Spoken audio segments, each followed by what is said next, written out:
Hey guys, welcome back. Today I'm going to show you how to build your Corrupt Carbon Works Katana from, let's say, start to links. Let's get to there. With that, let's do it. Alright, so guys, when you first get your Katana package, you are going to have what you see here. This will be with your chassis and carbon. Now I know the lights play a little bit of issues with you seeing the carbon. It's a beautiful. This one's a red weave, or what we call red silk weave. So, but the light's kind of reflecting off silver and red, make it look a little crazy in the camera, but that's not a big deal. So let's go through what we have. We have both rails, and if you guys look, you can have, or you have your samurai right there on each side. So guys, pay attention when you go to put this together. Obviously your samurai head or warrior will go on the outside. And the reason it's called a katana, because that was a samurai's choice of weapon. So, or their favorite, most popular choice of weapon. Let's go through. These are your T-case or transfer case plates here. This is a transmission plate. This is the second transmission plate. These are your rear shock hoops. And then this is your transmission cross brace that basically it bolts to. Alright, so with that, we can take the rails away, or actually we'll take all the carbon away here and get that off to the side. Guys, I do like to, when I first start to build one, always check the transmission brace here in its slots right here. So sometimes they're very tight, sometimes they aren't, or sometimes they're extremely tight, and sometimes they just fit right in like that right there. So make sure you check both sides. Yep, we are good, and it fits in there just like it should. It'll have a little bit of a wobble, guys, but that'll be taken out with bracing and things like that. So if in fact this is too tight, when you go to fit it in, you can take a nail file right just on the edges, not a lot, just on the edges of the carbon here, and it should fit right in for you. Okay, so I checked that one fits perfectly fine and good. The reason that sometimes that they're extremely tight is, guys, carbon does vary throughout the process or throughout the sheet or plate. And to make sure that these always fit, they're either going to be extremely tight or just right, or the hole might be a little too small. With that, sand this, not the hole in the chassis. Don't sand that. Okay, so let's put those off to the side. Now that we've got those checked, let's throw that off to the side. Let's see, you'll get hardware bags like this. So guys, when you look at them, there we go, you'll see that the gears are larger gears and everything in this. Those are going to be, this is going to be your transmission bag. And then this one will be your T-case bag, okay? So we're going to start with the T-case first. Guys, simple tools that you might need for this. Obviously, you're going to need a 2.0 Allen, whether that be a wrench style, whether it be a, you don't really need a power tool for the T-case, maybe for the bottom, but not so much for this. So I typically, which apparently I did not bring out here, let me grab that really quick.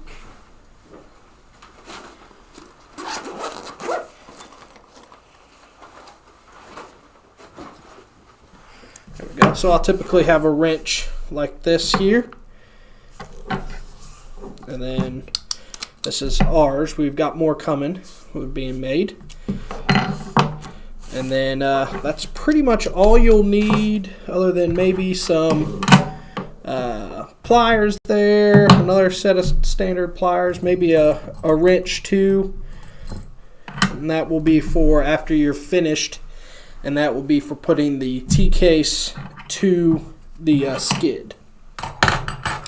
So I'll keep those off to the side. know we're in there. And I always suggest using some Loctite. This is our resin-based Loctite. This is on our website under Thread Locker or Shark Bite. So this is good for metal to metal, metal to plastic. It's a resin base. It stays on the screw after multiple uses. I think you can use it up to 3 times. So I'll put it on the screw, run it in, it holds it like red and removes like blue. So very awesome stuff. It's a little pricey. It just is. But it's one of the best I've found. So let's do that. And you might possibly need something like a sanding cone or such. Maybe if the holes got like a burr in them and we might need to clean them up or smooth them up. You might need something like a sanding cone, a piece of sandpaper or whatnot. But I will tell you about that when we get to it. So we've got our 2 T-case plates here. I don't know why that camera did that, or if it's been doing that. But 2 T-case plates. Obviously we'll have a flat skid. You guys have probably seen this before. We came out with this because people like running the T-case that's in our Ninja.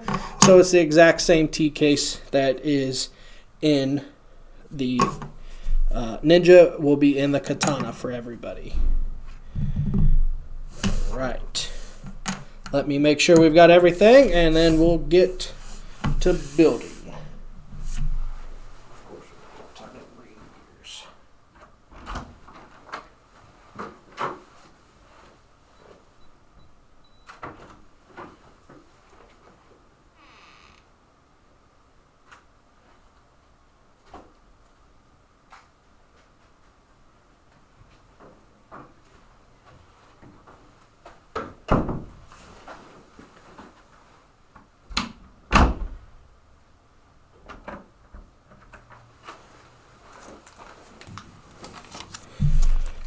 Okay,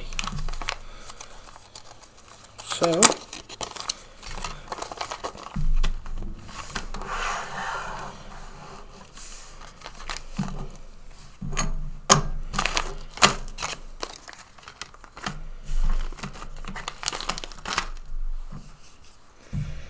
okay guys, so we're going to start with the T-case, and with that you're going to need obviously your T-case plates there. You will need your skid towards the end. You will need your T-case parts bag here. So you guys will notice it has 3 outputs, 2 standoffs, some stainless hardware, and obviously your bearings. So I need that. You will need your axial input gears, basically for your 10-3. So I'll show you which ones of those that you'll need to use. Obviously your 2.0 and whatever, could be handle, it could be wrench, or just your standard wrench. I typically have a couple of different things in the arsenal. So you can have a wrench to hold the nut towards the end. You can have 4 snips like this to hold the nut at the end, or just your regular pair of needle nose. Last but not least, you might need something like this. This is called a sanding cone. You can be found anywhere, Harbor Freight, any hardware store, anything like that. If these are possibly a little too tight to fit the bearing in, give them a quick sand and you're good to go. So I definitely check those. You want them to be able to press in by hand and kind of give you that snap and then stay in there nice and tight. But you don't want it too tight, otherwise you'll take away the smoothness of the T-case itself. So let me get this out here. Let me pour our T-case hardware out. Obviously, guys, don't forget you need some Loctite. I always run our red resin-based Loctite on these items. It holds like red, removes like blue, and stays on the screw. You're good to use it up to 2 to 3 times, I believe it mentions. So very good stuff. A little pricey, but is well worth it. It's my favorite to use for sure. So guys, when you look at our skid, this will be facing forward like you see here. So you have a wider side of the skid, a thinner side. So the thin side goes to the rear, and then this will butt close to the frame rails as possible, obviously for here. Wide part to the front, all right? So building the T-case, I have to do everything backwards. When you look at your T-case plates, you see like this little notch right down here, and then it comes out, bevels out. So this is your large gear, guys, okay? So this is what's going to go towards the rear, the output to the rear. These two are the same, 1-to-1, so this side will go to the front. So when you're holding your plates, make sure when we put our bearings in that we have a shoulder bearing on this side, and then we would flip this around and have a shoulder bearing on this side. That way the large gear sides face each other. Beep, beep. All right, so let's start with that. So we've got our bearing. There's the snap, bearing, snap, bearing. There we go. So now we know we've got this side of the bearing has the shoulders.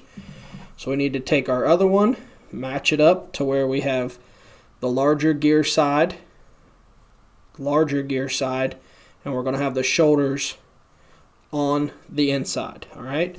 So looking at this, I know I'm going to need shoulders on this side of the T-case plate, so it sandwiches together like this, matching. All right, so let's do bearings in this one. There's the snap, snap, snap. Now you can see how we have that. It will sit just like this. Okay, guys? Now we can open up our gear set here. That open. We can put them right back in the same tray. No problem there. Okay. This little guy that comes in the kit, you don't need it. Throw it out of there so you don't get confused.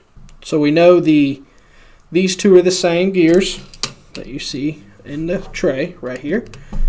All right, let's start with those. We both know when you look at the output, the shorter side with the hole is going to be to your dry shaft. This hole right here will be for your pin. Okay, guys? So I always put a pin in first, just like that. And then gear. So on these, gear goes towards the back side, just like so. Oops. Then output goes out. You guys can see that. Just kind of prop it up. Let's do another one. Make sure this is going out. Here is, I'll try to do it so you guys can see everything.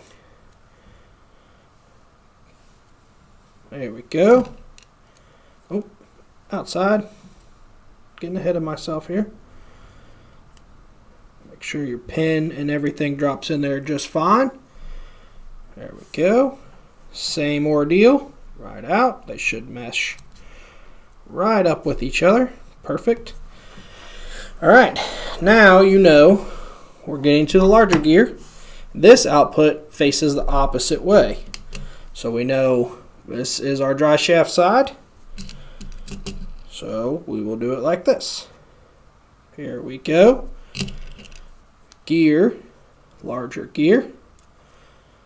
That's the outside, obviously, of it. Put that through just like that. You guys can see. Okay. This is our other T-case plate. Together just like that. So guys, this for you, since you're reversing me, that would be how it looks. Fronts, rear. Okay, I gotta keep remembering you guys are backwards from me. With that, you can always just set it down, let it kind of stand. Get your thread locker ready. Typically like to make sure I have everything ready to go. Get you a standoff. Set you one in there like so. A little bit of thread locker. Now guys, if you're using the blue, it's nice and easy to have the blue. Let's see how it fell off. That's okay. To have you know, the blue, say, on a piece of plastic. Just hold it with your finger so you can stop the standoff from spinning. Let's do the next one. Same way. Right there. Small one. Guys, you're going to be using the smallest screws in the kit for this. Failed to mention that. Just need a little on there. The same way. Right there. Hold the top. Oh, there we go. Make sure I get it in there good and straight. It's hard to do it while trying to keep you guys in view.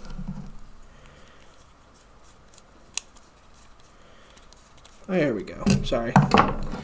So we've got that side.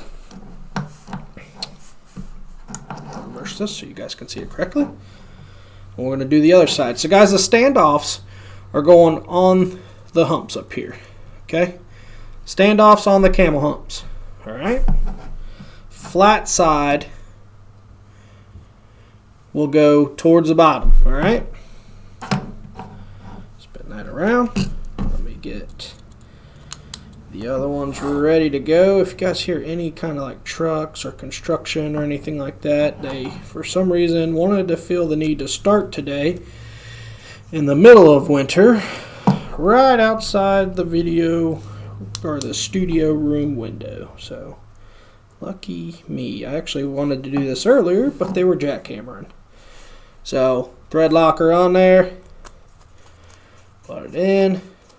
Guys, they don't have to be crazy super tight. You don't have to gorilla strength them down.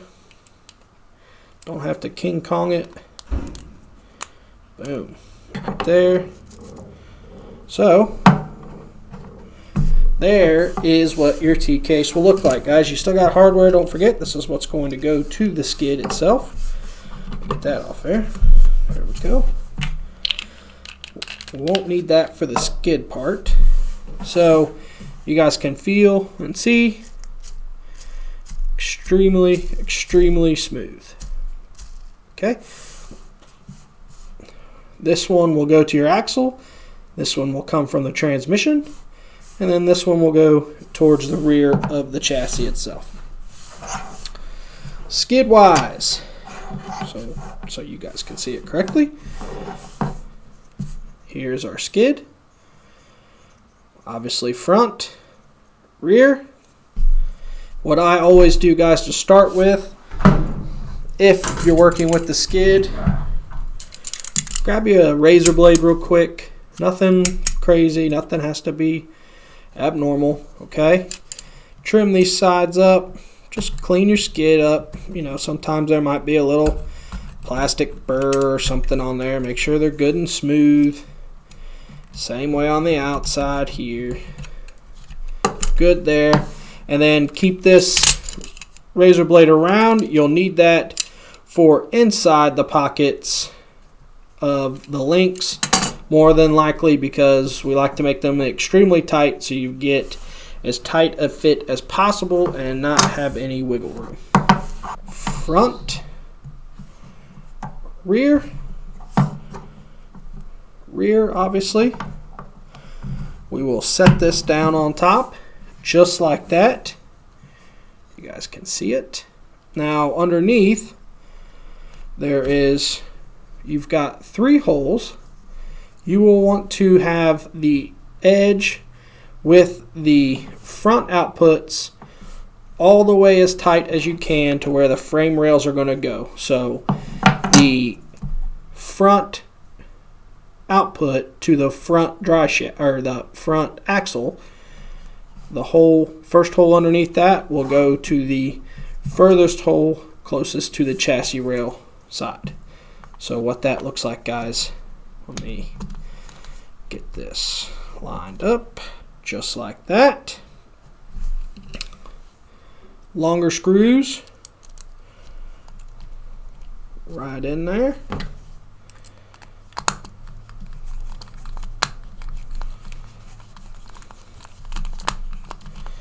And run it in.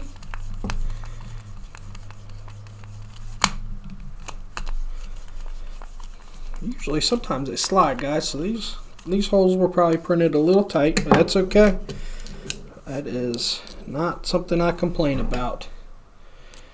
We'll run that. Yeah, see, that one slid just like that. So you guys can see, I usually do it, guys, I put the nuts on the side with the front output, or the rear output, because we've got more room here, sorry. So the rear axle output side, so this would be your front, single is rear, and I put the nuts on this side, obviously because we've got more room. So I grab these,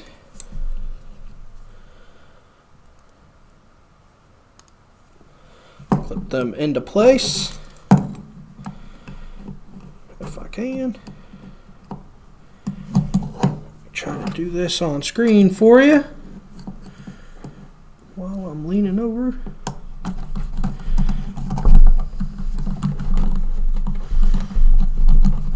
I think we got it. Yep. So,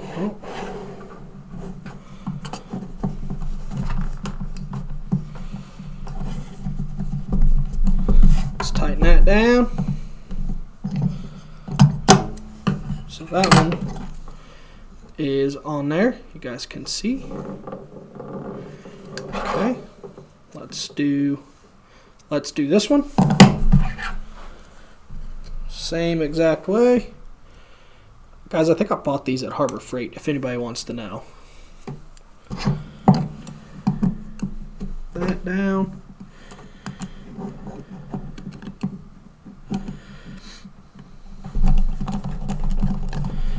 There we go.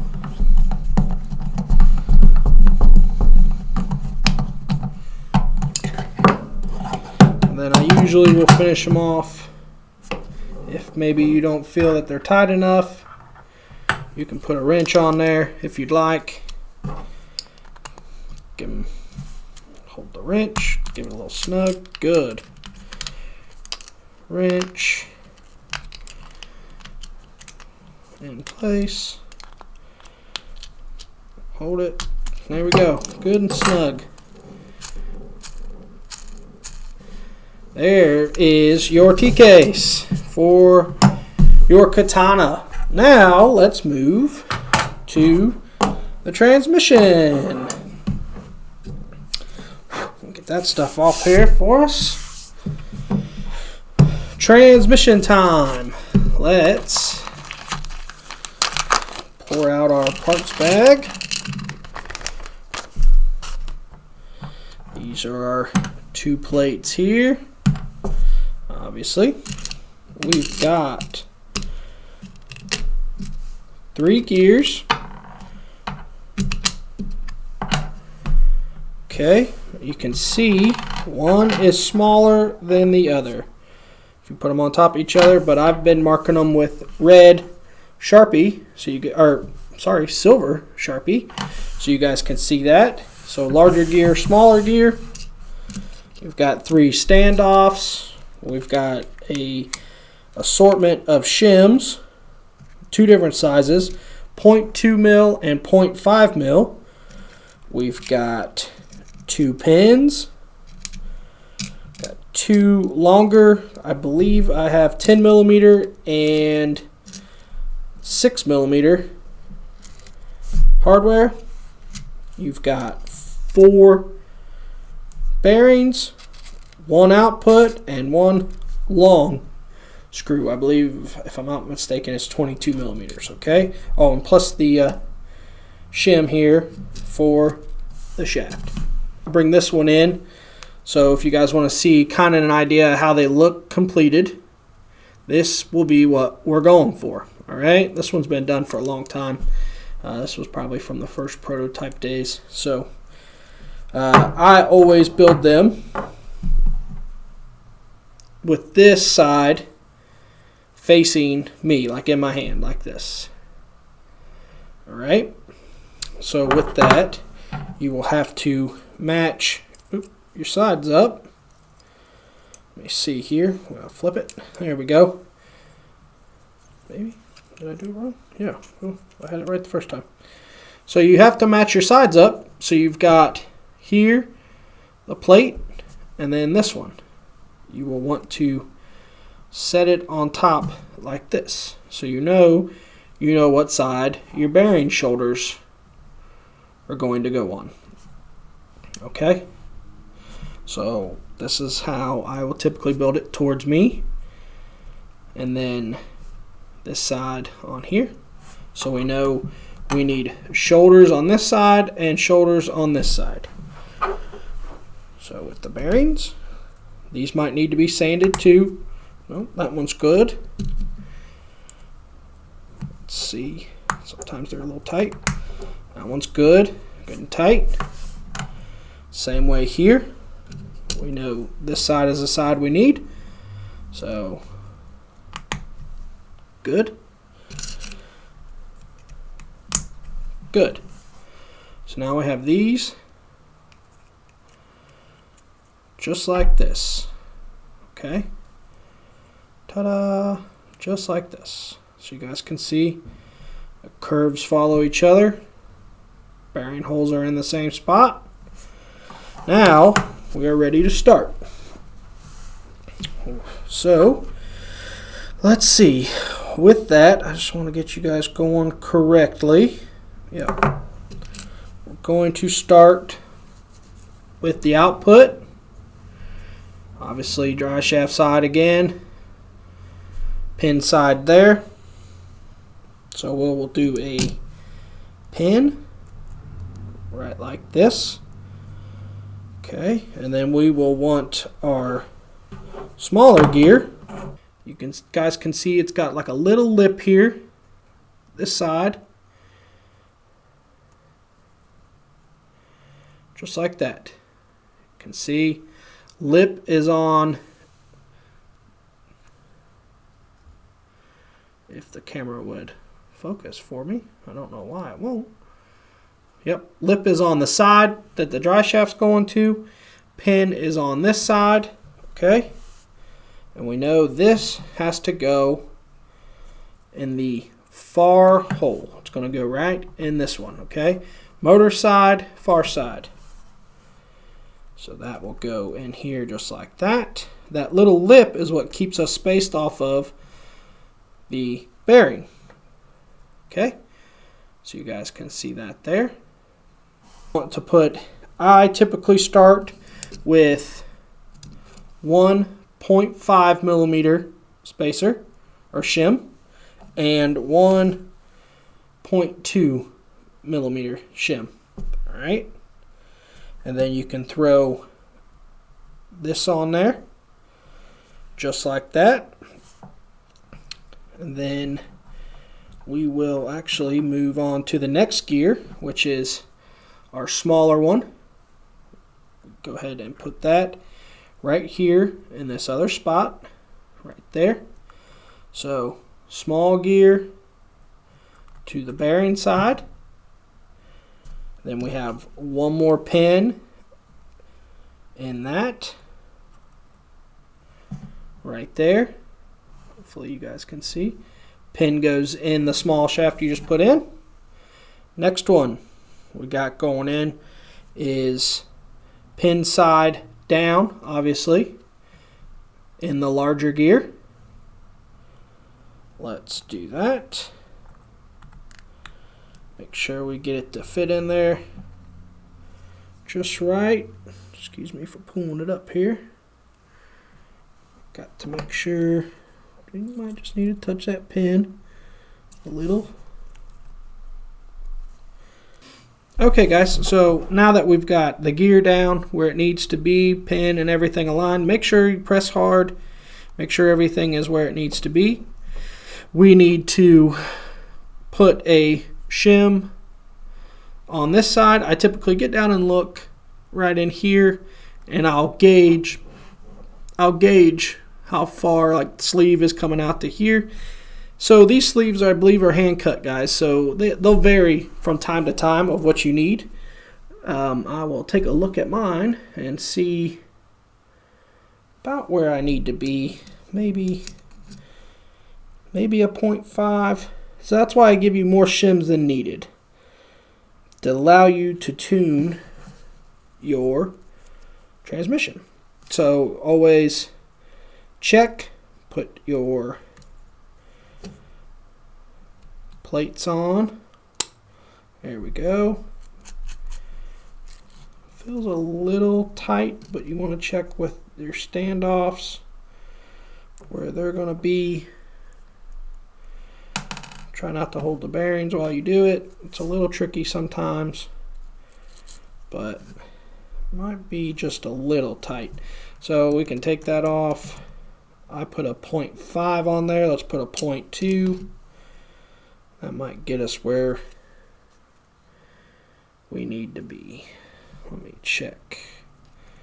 So right there. Press it back on. Yeah, that feels a little better. And then guys, so your TK or your transmission is going to look like this. All right. So how it sits in the truck would be this side. It basically, well, you guys are reversing me. Well, either way. So once you've got it together like this, I'll show you guys here once it's all fully done. We've got the gears in and everything set. You have picked your shims that you feel good and smooth. Let's go ahead and put our standoffs in. We've got one on this side here. And guys, you can always take it back apart to re-shim it once the standoffs are in, okay? Now, the side with the motor plate here, this is going to be the side that bolts to the cross brace itself, like right here, okay? When you do that, that'll be the side you use the 10mm long hardware.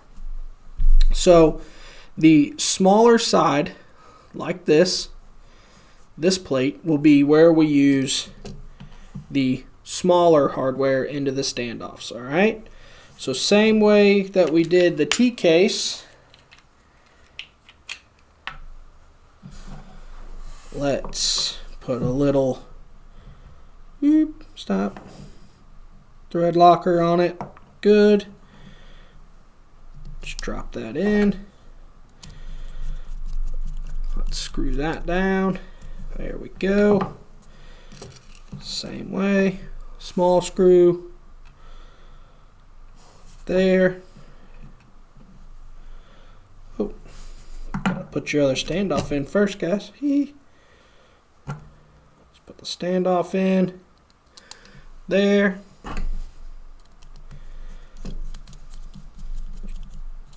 Got that. Now guys, this third standoff down here at the bottom, where the opposite of the motor plate, obviously, you've got one standoff and the long bolt here, the 22mm. So you're going to go all the way through the full standoff with this, okay? So hold it down. Let's run that through. Let me stop shaking the table. Just keep on going with it. And what that's going to do is allow that to kind of just be a spinning bolt. You guys can see, still spins everything, but comes through on the motor plate side for your motor. So once you take that into your motor, you're good to go. It tightens up and holds everything together. Now the opposite side, the motor plate side, we still have our top bolts to do here. You will take where the motor is, you will pick the, there we go, the longer side of the brace. See how this one's short? We'll take the longer side of the brace, points down. So these points right here on this, those are going to go down. So just like this here. Okay, wider part or wider gap towards the motor side. And then we're going to go 10 millimeter screw, thread locker, through the brace into the standoff. Okay, let's do that. Just there. Oops, snugged it a little too much. Strong like warrior. Okay. Thread locker. Through the brace. Into our standoff. There. Guys, I always kick it as far as I can to have as much gap on the motor plate side. So shorter side, just kick it all the way over like that. Okay, so that's going to give you as much gap between this, your motor, and the frame rail. I'll just snug that down for now. Okay, so now you have a butter smooth transmission. Now guys, if you get to this part and you feel maybe the gears are too loose or something's too loose, your output's going to have a little bit of play into it. Okay, so this is going to have some play. And the only reason for that is that's pin and gear play, all right? And you can shim it on this side if you'd like. I always leave it like that because once I put the dry shaft on and it's done correctly, you can always space it here with a another shim or something if you'd like. But this is, I would have to say, probably one of the smoothest trans that you can purchase, well, that you get in a kit. So now that we've got our transmission fully done, shimmed good, butter smooth, guys, you will have extra shims and maybe hardware too in case you drop one or lose one. But you'll definitely have some extra shims. Like I said, I give you extras in case you need to shim it differently than I did. Okay, so let's get to our chassis part. So we know these are going front. Here's my front. So it's going to sit in there just like this here. I typically will use 12 millimeter to 14. I always start with 12 just to run into the printed stuff, guys. You want a good hold. So our chassis are 3 millimeters, and once you go through, you'll want a decent amount going into the skid because I mean that's a structural part. So these are 12 millimeter here. You can use thread locker on them, the same stuff that I've been using. I typically don't for the skid, but you are more than welcome to. And for the printed stuff, I have my DeWalt. I always have my torque settings kind of down to make sure we don't strip anything out. Because, well, we're putting a lot of screw into a printed piece. So, front side here, make sure your Samurai is on the outside. Line up the back hole. It's typically how I do it. Give it a little push. See, my torque settings are a little low. Let's get them up a little bit because that puppy does grab. There we go. So there's the back bolt. Okay. Back bolt. We can loosen it if you need to, but I think we got it just right. Sorry guys, let me try to be a little bit easier, more fluid here. So here's our other 12, right into the front. Boom. So this will be your outcome. Front Samurai, front outputs, obviously. And at this point, you will want to put your transmission in. So you guys will see the skid there. Motor side will go to the passenger side of the build, just like that. You guys can see the brace itself will be facing the T-case. Okay, let's do the other. There we go. So now we've got both rails on there. Let's screw this side down. There we go. So let's. Oh, that one needs a little bit more. There we go. We'll loosen it up so we can make sure we get the back in just right. Yep. Back should line up perfect, as it does. Okay guys, so during that process, you guys can see that this is a little clear powder almost that come out of the last hole in the skid. Guys, all that is that the fill that they do when they print, to make the hole in the skid. So if something like that happens, you have a tiny drill bit like this, just run it in there. Just like that to clean it out. It needs to be small though, so you don't mess up how small the hole is for the threads itself. So these things happen. These machines, we print Fish prints the best stuff we can possibly, and sometimes those things like that happen. So all you do is clear that out, just like that there. I'll throw this off to the side, but not on the ground. And then,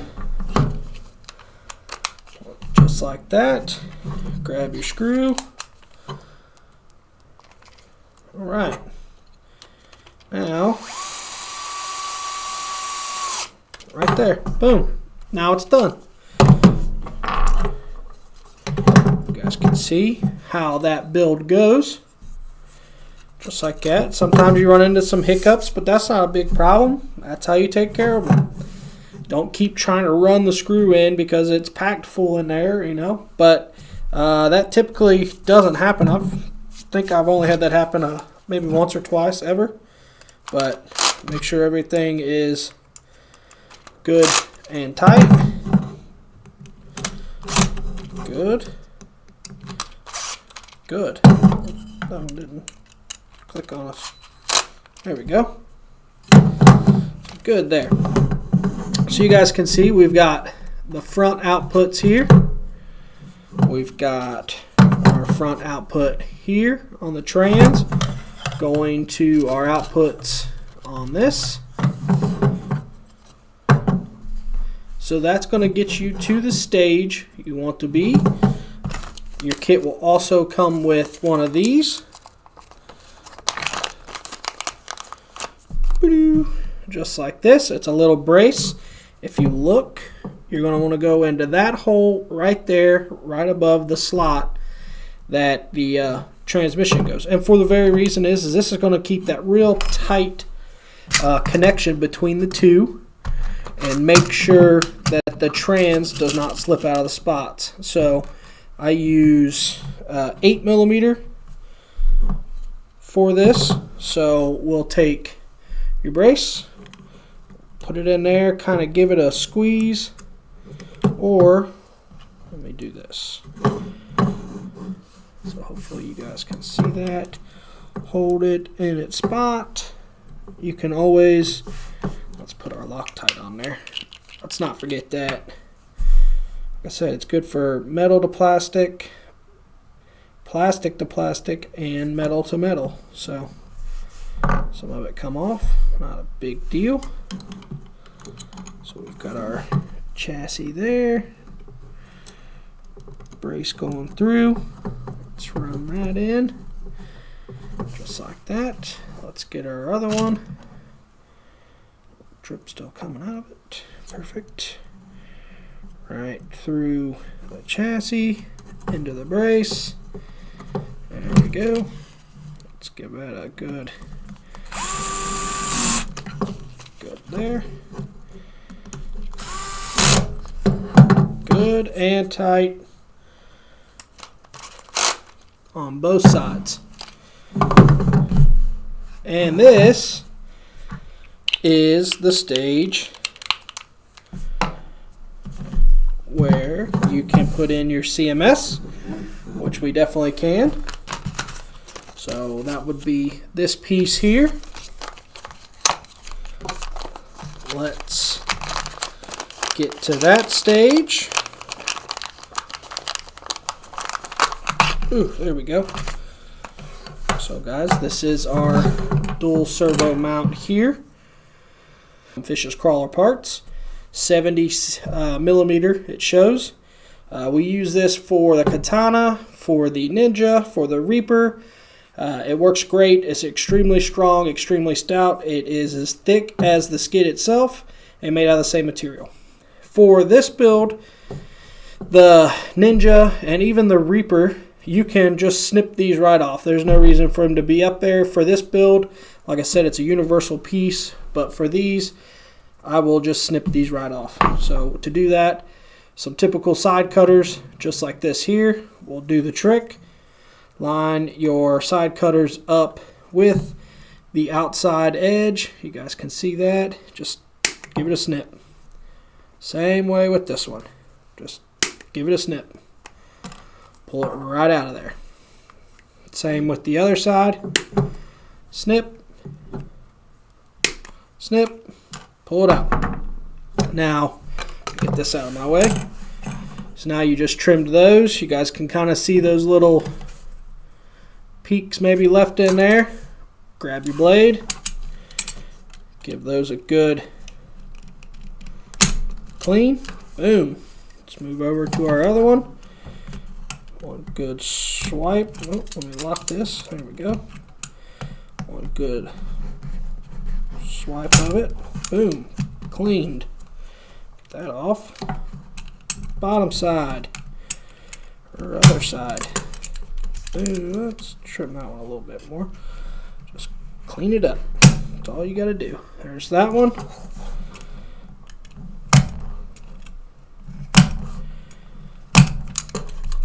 Boom. We're clean. Good. Alright. Close that back. So you guys can see there's the pieces we took off. Here is our CMS now. Good and cleaned. Okay guys, so when you look at the chassis, we've got this hole right here. This is going to be for the rear side of the CMS.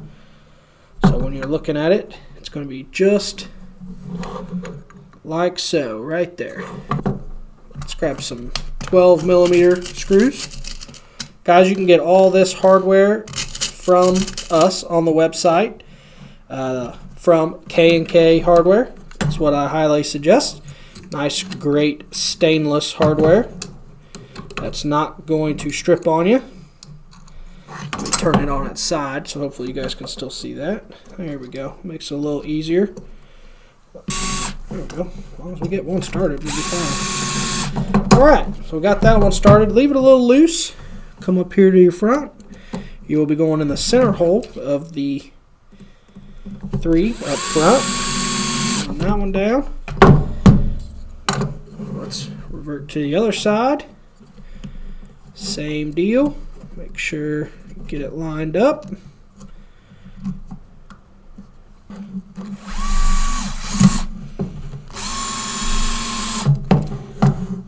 Get both sides here, guys. There's the back. There's the front. Pull that one tight. I usually pull the front tight.